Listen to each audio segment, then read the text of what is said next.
नमस्कार. तर आज आपण बनवूयात मेथीचे थेपले. आता आपण गव्हाचं पीठ घेतले थेपल्यासाठी. आता यामध्ये आपण क्रश करून ओवा घालून घेऊ, पांढरे तीळ, हळद, काश्मीरी लाल तिखट, तेलाचं मोहन घालून घेऊ. तेलामुळे आपले थेपले एकदम सॉफ्ट होणार आहे. दही, आपण लसण, हिरवी मिरची आणि अद्रकीची पेस्ट बनवून घेऊ. लसणाची पेस्ट,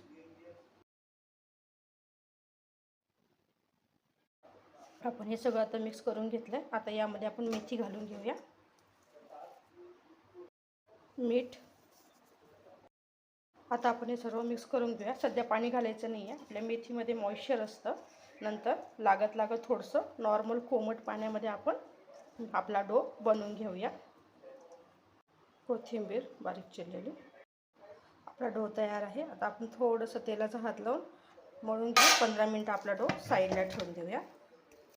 आता आपण थेपले एकदम पातळ लाटून घेतले, एकदम अगदी असे हे बघा इतके पातळ मी लाटून घेतले. आता एकदम हाय फ्लेमवर आपल्याला मस्त दोन्ही साईडनी तेल लावून व्यवस्थित आपले थेपले भाजून घ्यायचे.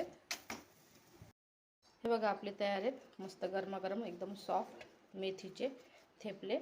रेसिपी आवडली असल्यास लाईक, कमेंट आणि चॅनल सबस्क्राईब करायला विसरू नका. थँक्यू.